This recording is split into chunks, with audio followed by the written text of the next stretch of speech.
आचार्य गुरुवर श्री कुंद कुंद भगवान की, आचार्य गुरुवर श्री ज्ञान सागर मुनि महाराज की, परम पूज्य संत श्री आचार्य भगवान विद्यासागर जी महामुनि राज की, समस्त आचार्य संघ की।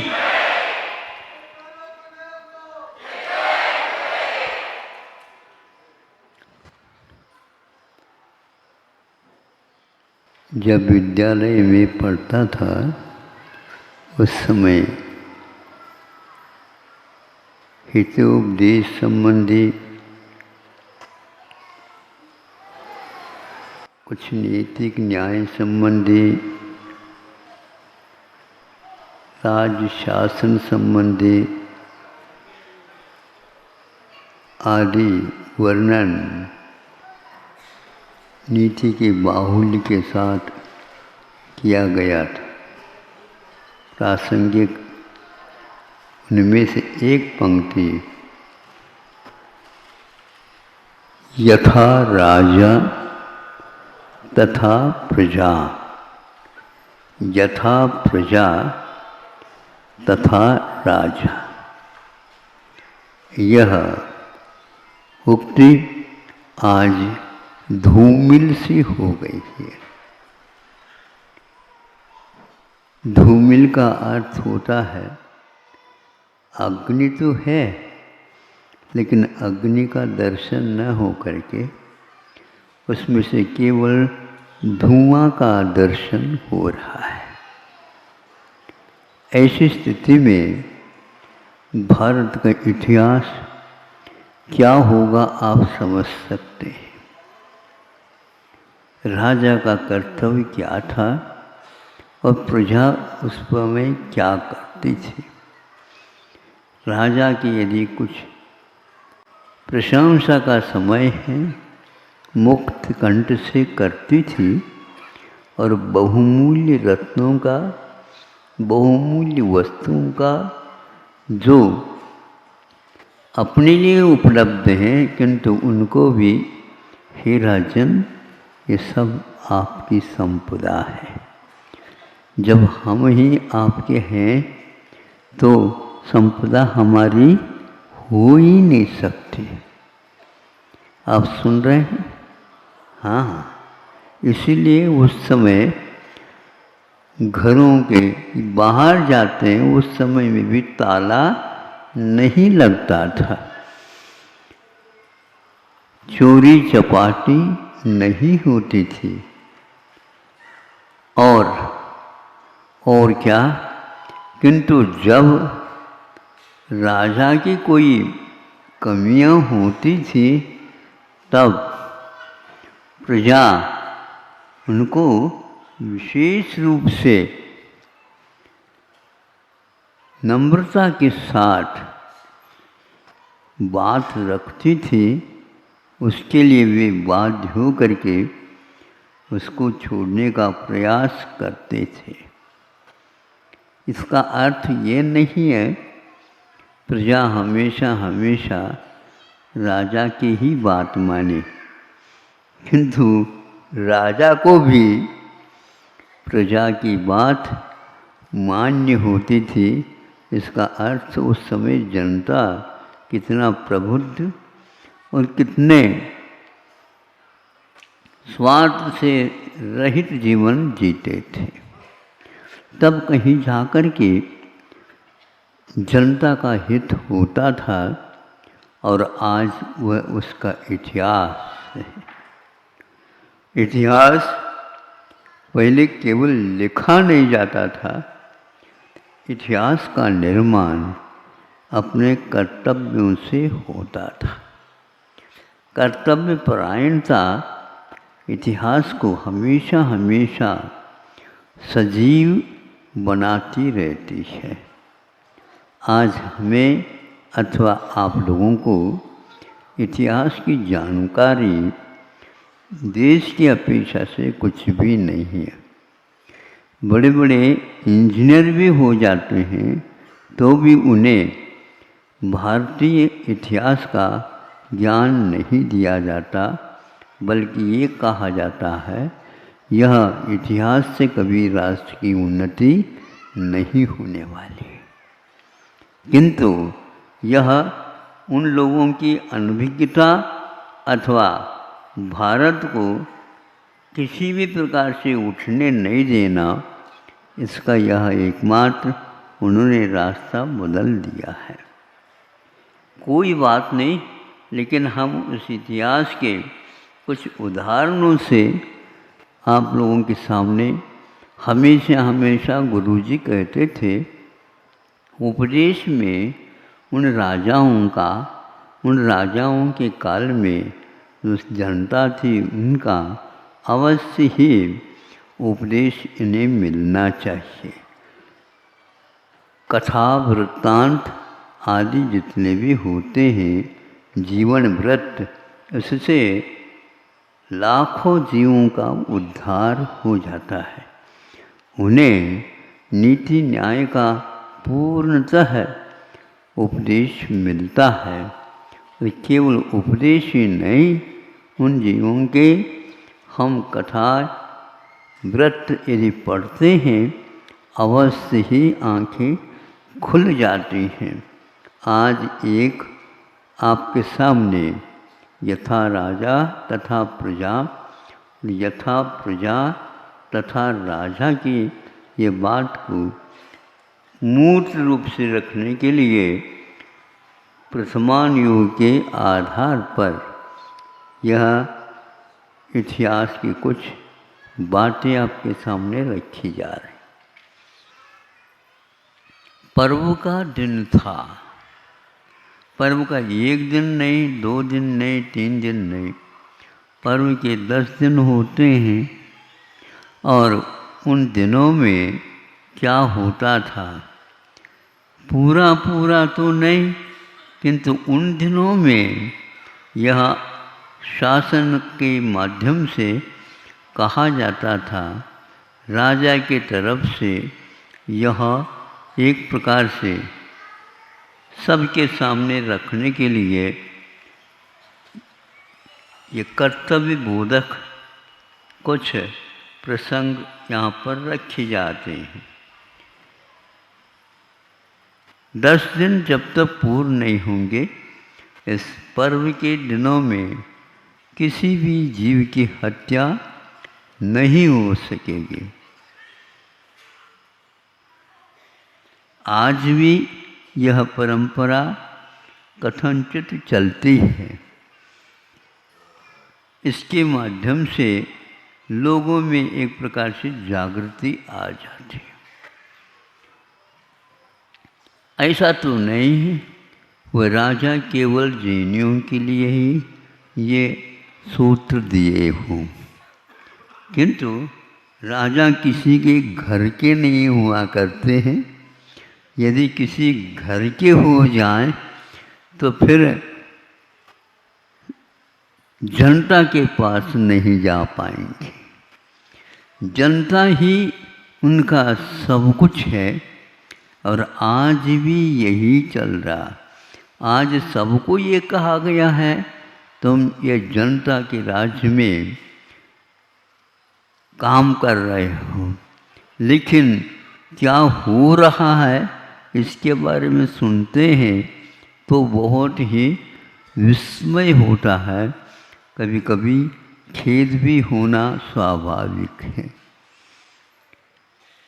जब ये जनता के सामने गए प्रसंग,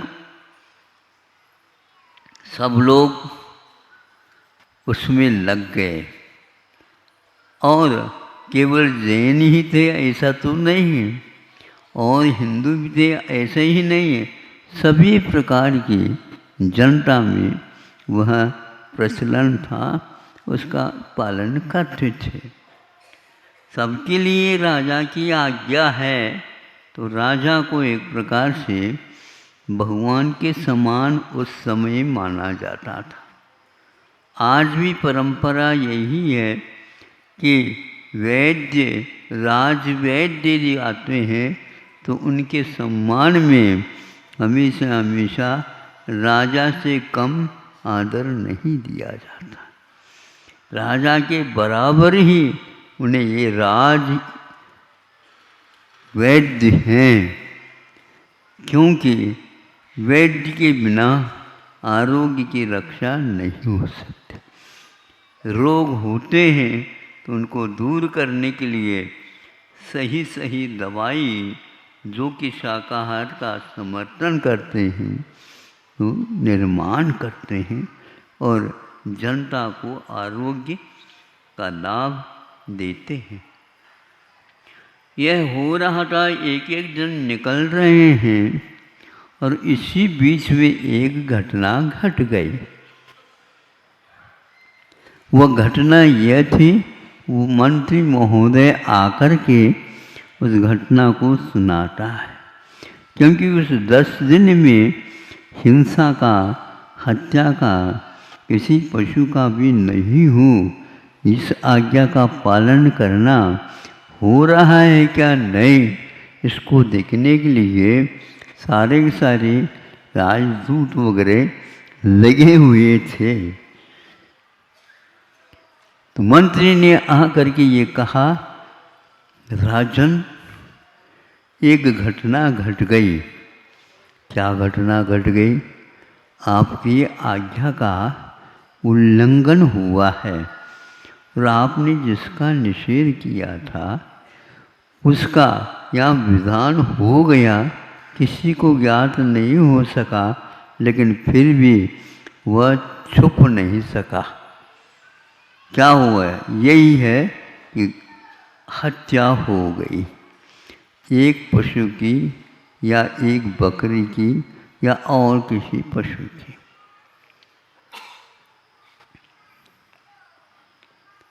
सुनते ही राजा ने कहा, ये कहने के लिए क्यों आए हैं? उसको तो पहले से ही हमने कहा था, इसका उल्लंघन कोई करेगा तो उसे प्राण दंड दिए बिना छोड़ा नहीं जाएगा।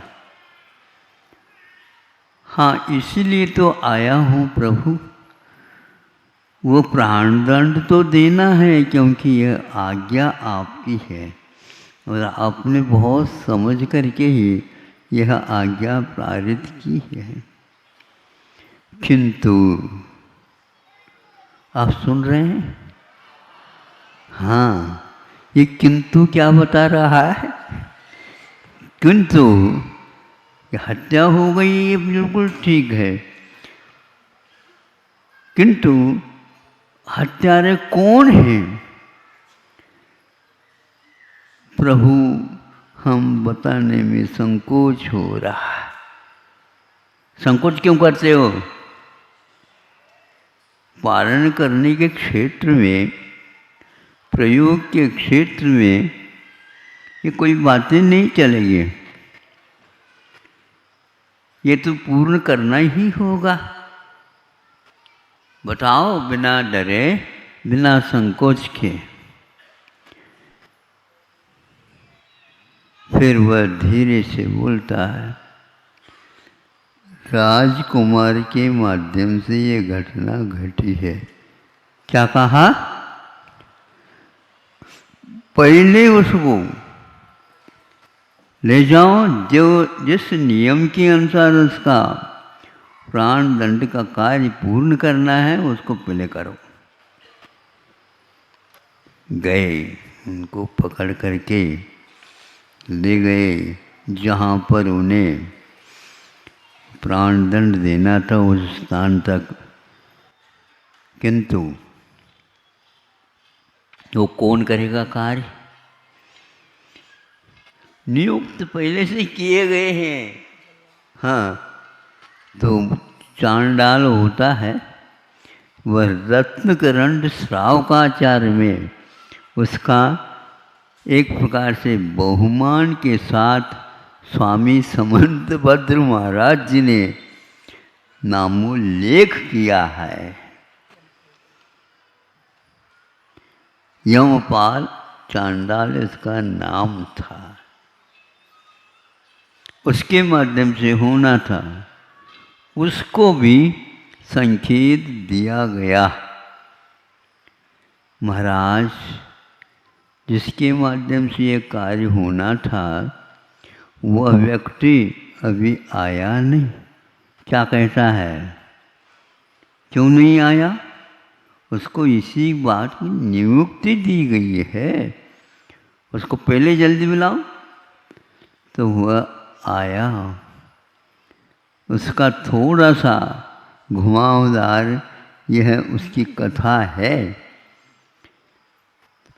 महाराज उन्होंने कहीं विहार कर दिया या कोई काम के लिए गया है, ऐसा सुना है, और यह उनकी पत्नी के माध्यम से ज्ञात हुआ।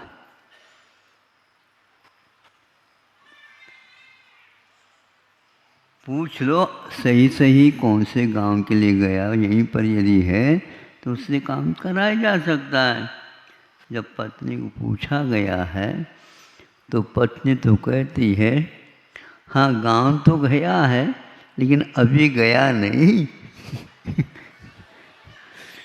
घर में बीच मार। अरे राजा की आज्ञा का पूरा पूरा उल्लंघन है। तो जैसे राजकुमार ने आज्ञा का उल्लंघन कर दिया और इसके लिए आपको नियुक्त किया गया है और वह यहीं पर है। उनको कहा गया तुम्हारे लिए बहुत संपदा मिलेगी और तुम उनके बारे में कुछ नहीं कह रहे हो। तो इसमें लोभ में आकर के पत्नी ने कह दिया सब। ये जा कर के राजन ने राजा को बता दिए कि ऐसा ऐसा है। सुनो, उसको तो राजकुमार को भी देना ही है दंड, किंतु इसको भी दंड देना है। कहाँ क्या करना? अब देखो वह प्राण दंड इस ढंग से नहीं दे, दोनों को भिन्न भिन्न बोरियों में बंद कर दो और उसका मुख बंद कर दो। और जो तालाब है नगर के बाहर, वहाँ पर इसके दोनों को बस पानी में फेंक दो। वहाँ पर मगरमच्छ तक भी रहते हैं, जल में रहने वाले हिंस्र मछलियाँ अधिक भी हैं। वो छोड़ेंगे नहीं, 5-10 मिनट में वो सब इसको खा पी करके रह जाएंगे। दोनों बोरियों में बंद करके दोनों को ले जाया जाता है।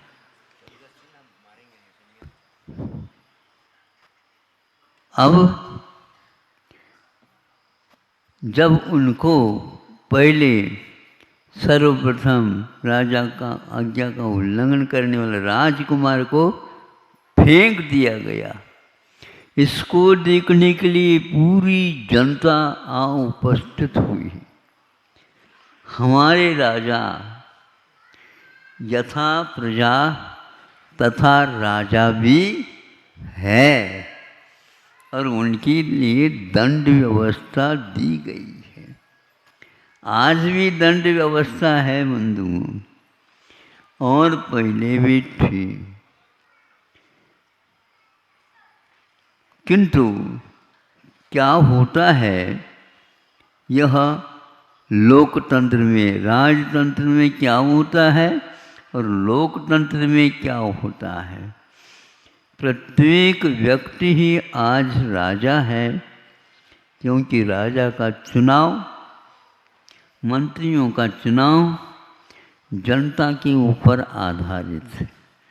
और आप देखते होंगे 1 महीने जो आचार संहिता लगती है, उस समय सारे के सारे नेता लोग हाथ जोड़ करके गरीब से गरीब के आंगन तक पहुंच जाते हैं। वह सोचता होगा 5 साल के बाद आया है ये नेता, पहले चुनाव में इसको जितवाया था और आज भी इसी को जितवाने के लिए वह स्वयं आया है। हमें तो आप जानते तो होंगे, आपकी ही कृपा से 5 साल बहुत बढ़िया कार्य के साथ ये निकले हैं। ये अभी कुछ अधूरे कार्य हैं, उनको पूर्ण करना है, मगर आप इसमें अवश्य ही हमें भूलेंगे नहीं। हाँ हाँ, बिल्कुल नहीं, बिल्कुल भूलेंगे नहीं। हम आपसे भी नोट लेंगे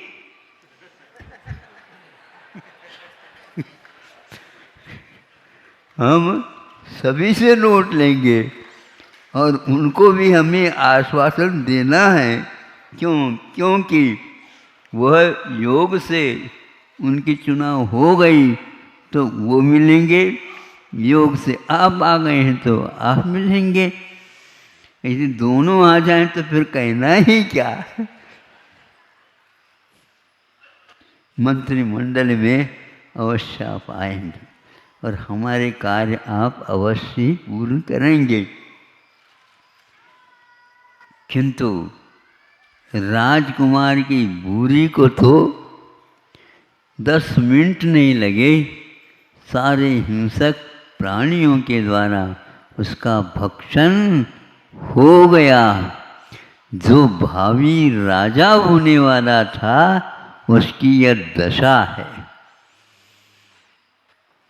इसलिए प्रथमान योग को यानी इतिहास के रूप में लिखे गए हैं, उसकी प्रसिद्धि को आप लोगों को पढ़ना है और एकांत में बैठ करके सोचना है। यदि यही आप रामराज चाहते हो तो कौन रावण है और कौन राम है, इसकी पहचान को आपको करना ही होगा। इसकी पहचान यदि आप नहीं करते हैं तो रविवार के दिन यह प्रवचन रखना क्या अर्थ रखता, हमें बताओ। केवल हम लकीर के फकीर न बने। केवल हम इतिहास पढ़ो तो इतिहास पढ़ लेते, इससे कुछ नहीं बोला कि आज इतिहास की स्थिति क्या हो रही है, इतिहास हो रही है। यानी उसको पढ़ने से हंसी आती है कि भारत की दशा आज क्या है। अध्ययन हो रहा है, साक्षर सब हो रहे हैं, किंतु उस विद्या का, उस शिक्षा का जीवन में प्रयोग नहीं होने के कारण ये दशा ऐसी होती चली जा रही है। अभी भी इसके विषय में बहुत सोच विचार चल रहा है। योग्यताओं का मूल्यांकन तो या नहीं के बराबर हो गया। किसी के पास किसी प्रकार की शिक्षा और कलाएं आदि आदि हैं, उसको कोई मूल्य नहीं दिया जाता। केवल अक्षर ज्ञान हुआ ये पर्याप्त समझा जाता है। नहीं, किंतु जो व्यक्ति स्वाभिमानी हो करके अपने पैरों पर नहीं खड़ा रहता है, उसकी शिक्षा से क्या प्रयोजन सिद्ध होगा। सुशिक्षित होने के उपरांत जो सुशिक्षित नहीं हो पाए हैं, अशिक्षित रह गए हैं, उनके लिए भी सहयोग देना अनिवार्य था, कर्तव्य था। इस कर्तव्य से विमुख हो करके आज भारत में न रह करके भारत से बाहर जा करके उसका उपयोग किया जाता है। कुछ बातें ऐसी हैं जो सुनने योग्य नहीं है, लेकिन हम सुनाएं अब किसको? सुनाना तो पड़ेगा। तो वह राजा कहता है क्यों काम हो गया? काम तो हो गया महाराज, तो क्यों लगा रहे हो? दोनों का, हाँ, एक का तो काम हो गया, लेकिन एक जो चांडाल था, यमपाल चांडाल, उसकी बोरी को किसी ने जो बंद थी उसको खोल करके, कैसे क्या हुआ पता नहीं, तालाब के बीच में सिंहासन के ऊपर उसको बिठाया है।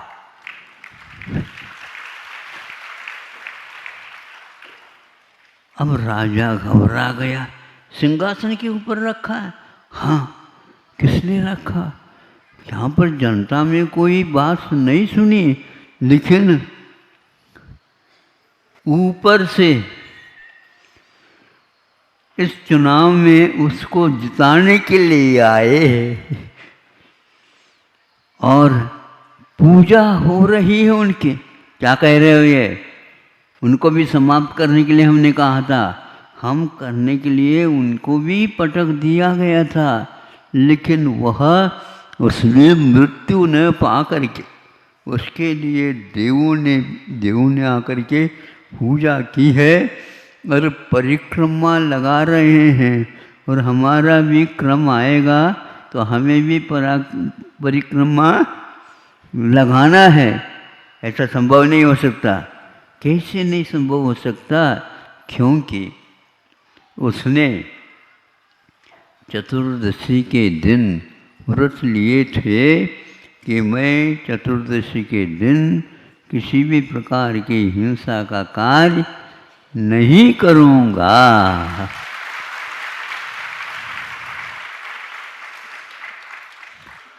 तो अब वह हमें देख करके अवश्य कहेगा और देवताओं के हाथ दे देगा हम लोगों को। अब हमारा क्या होगा पता नहीं। मुख्य रूप से मंत्री जी और राजा, इनको तो पहले समाप्ति करना हो, क्योंकि इन लोगों ने इस कार्य में सही पूर्णता का अनुभव नहीं किया। किसकी? क्योंकि उसने त्याग किया था और वो दिन आ गया, अनंत चतुर्दशी।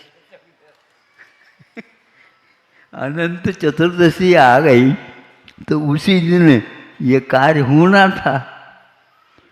राजा ने आकर के जब देवलोग उसको पूछ रहे हैं तो वो हाथ जोड़ दिया और कहा, मेरी गलती हो गई, आपकी कोई भी इसमें गलती नहीं है।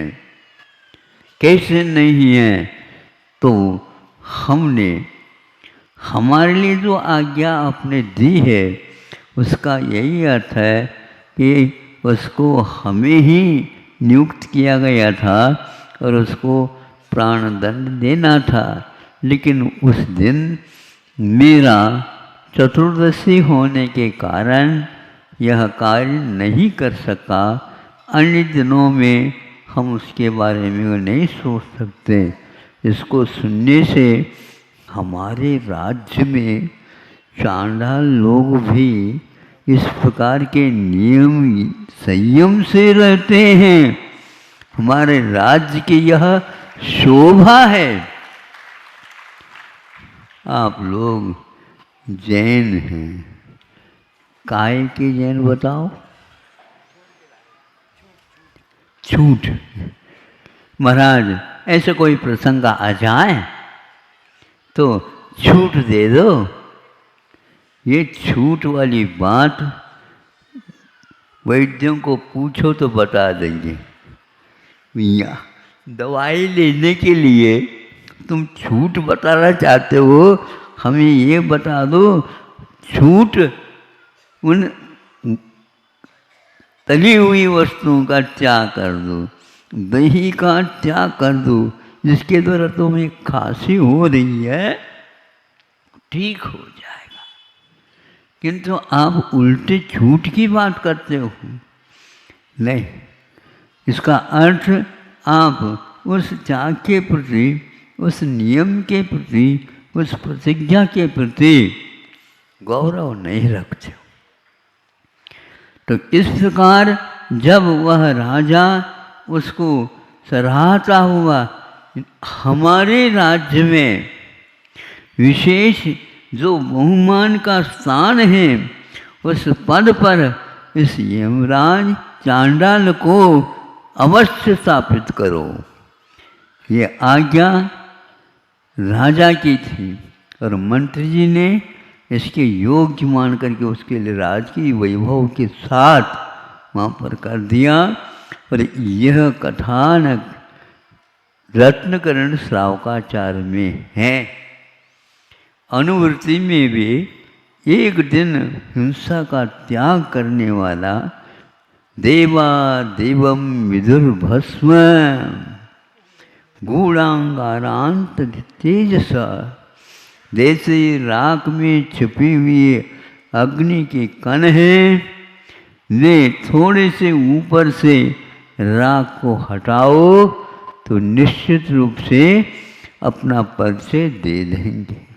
इस प्रकार आत्मा में जो यह आचरण के प्रति, संयम के प्रति और जिह्वा लोलपी नहीं बनना, इसके प्रति सजग हो गए। आज भी कई लोग इस हिंसा से दूर रहने के लिए प्रयासरत है। सुना था कि कोई अमेरिका में एक बहुत प्रसिद्ध होटल थे, ये अमेरिका की बात कह रहा हूँ, होटल थी, वह विश्व में प्रसिद्धि है उसकी। और ये जब कोरोना जैसे 2 साल के लिए अटैक हो गए, इसका महान तांडव नृत्य हो गया, कितने हजारों लाखों व्यक्तियों का इसमें निधन हो गया, किंतु विश्व के सभी राष्ट्रों में यह शोध का विषय बनाया गया। इसमें मुख्य कारण क्या है जो इस प्रकार प्रकोप यह 2-2 साल तक हो गया। और इसके दूर करने के लिए अमेरिका जैसे प्रसिद्ध राष्ट्रों में भी, रूस जैसे प्रसिद्ध राष्ट्रों में भी, चीन में भी, और भी जो कोई भी देश हैं, वो एक से एक वैज्ञानिक प्रयोग करते रहते हैं। उन्हीं भी इसका इलाज या इसकी दवाई के लिए बारे में 18 महीने जब तक नहीं होंगे दूर, तब तक जो है इस दवाई के ऊपर कोई निदान है ही नहीं, ऐसे सब लोगों ने स्वीकार कर लिया। इसको देख करके कईयों ने, और इसका कारण क्या था इन रोग का, तो उन्होंने ये कहा था हिंसा का अतिरेक होने से ही इस प्रकार का कार्य हुआ। इस बात को सुनकर के चीन ने भी घोषणा कर दी, अब लोग तुम भी तरकारियाँ, फल फूल आदि की ही खेती करो और यह मांस का धंधा छोड़ दो, ऐसा कहा। उससे पहले ही भारत ने शाकाहार के लिए आह्वान किया। आयुर्वेद के जो इतिहास के पन्ने खोल दिए गए हैं और उन्होंने कहा यह काढ़ा, गिलोय सट और अश्वगंधा आदि आदि ऐसे औषध है जो 50 रोगों के ऊपर काम करते हैं। उसका प्रचार प्रसार और प्रयोग करके सब लोगों तक इसकी अच्छी एक प्रकार से पैसे के बदले में कुछ नहीं लेना चाहा, किंतु जिसकी क्षमता नहीं है उसको मुफ्त दे करके भारत ने यह काम करके दिखाया। और आज भारत ने एक बहुत अच्छा कदम उठाया है। जैसे एलोपैथी के डॉक्टर्स हैं, उसी प्रकार आयुर्वेद के भी वैद्यों को यह सारे शल्य चिकित्सा आदि कर सकते हैं, ऐसे अनुमति भी दी है। और उसके लिए पैसे का, धन का उपयोग करके उसको आगे करने का संकल्प लिया। ये इस युग में एक प्रकार से हिंसा का निरोध करने के लिए कदम कहे जा सकते हैं। हाँ, ऐसे होने से आज हजारों नहीं लाखों बच्चे उस परीक्षा को देने में अपने आप तैयार हो गए हैं।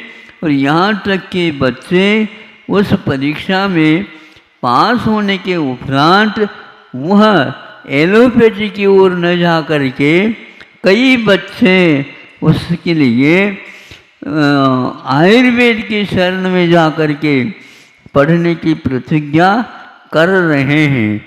इसको सुन कर के ऐसा लगता है इतिहास आज खरा उतर रहा है। आज ये वो ग्रंथ नहीं रहते आयुर्वेद के, तो शाकाहार मांसाहार का त्याग और दवाइयों में कोई भी मांस का संबंध नहीं रखना, ये अपने आप नहीं होता, किंतु राजा के यानी मंत्रियों के कहने से ये कार्य आज भी हो रहे हैं और प्रेरणा दी जा रही है। तुम अच्छे ढंग से मेहनत करो और उसके माध्यम से शोध आदि भी कर सकते हो। यहाँ सब लोगों की धारणा बनती चली जा रही थी कि आज एलोपैथी के बिना शल्य चिकित्सा कोई नहीं कर सकता। शल्य चिकित्सा काटा चीरा फाड़ी से ही सब होता है, ऐसा नहीं है। बिना चीरा फाड़ी के भी ऐसे रास्ते हैं जिसके माध्यम से वो गांठ जो कैंसर के हैं उनको भी गलाया जा सकता है। ऐसे भी इतिहास में लिखी हुई पंक्तियां हैं। उन सबको ताज़ा बनाने के लिए उन सबको आज लिखा हुआ ऐसे समझ करके बहुत सारे लोगों का कदम इस ओर बढ़ रहे हैं और भी आगे बढ़ेंगे।